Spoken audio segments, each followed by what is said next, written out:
আচ্ছা, বুদ্ধিজীবী কাদের বলে তুমি জানো? দেখো, মাছ চাষ করে মাছ বিক্রি করে যারা জীবন ধারণ করে তাদেরকে মৎস্যজীবী বলে। হ্যাঁ, সেটা ঠিক। আর যারা কৃষি কাজ করে জীবন ধারণ করে তাদেরকে কৃষিজীবী বলে। তার মানে যারা ধরো এই ডাক্তার, ইঞ্জিনিয়ার, প্রফেসর, বিজ্ঞানী, এরা বুদ্ধি নিয়েই তো জীবন ধারণ করে, মানে বুদ্ধি না, দিয়েই জীবন ধারণ করে, এরা নিশ্চয়ই বুদ্ধিজীবী। এরা হলো চাকরিজীবী। ও, যেহেতু এরা চাকরি করে সেহেতু এরা চাকরিজীবী। তাহলে লেখকরা নিশ্চয়ই বুদ্ধিজীবী। না, লেখকরাও বুদ্ধিজীবী নয়, লেখকরা হলো মসিজীবী। ও, তাহলে বুদ্ধিজীবী বলতে তুমি কাদের বুঝছো?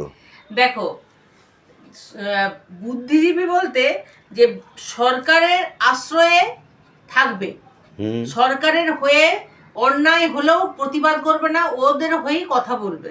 আচ্ছা আচ্ছা আচ্ছা, সরকারের একটা অনারেবল পোস্টে সে থাকবে।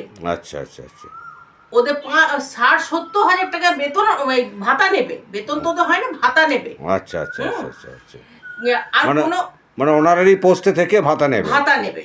আচ্ছা, আচ্ছা, আরেকটা ওদের বিশেষ গুণ আছে, জানো কি তো? গুণ গো? ওরা যে কোনো সময় ওই লং জাম্প আর ডিগবাজি দিতে পারে। ও, যেমন করো এই সরকার রইলো না, ওরা কিন্তু ফাট করে লাফিয়ে অন্য অন্য যে সরকার এলো তাতে চলে যাবে, মানে লং জাম্প দিতে পারে। হ্যাঁ, ভালো। আবার তখন কিন্তু এই সরকারের সব জিনিস ভুলে যাবে, ওদের ওদের সব নিন্দা করবে, যে সরকারের আন্ডারে আবার রইলো তার প্রশংসা করতে শুরু মানে ভালো লং জাম্প আর ডিগবাজি দিতে পারে। জাঙ্গার ডিগবাজি দিতে পারে। আচ্ছা আচ্ছা, ঠিক ঠিক।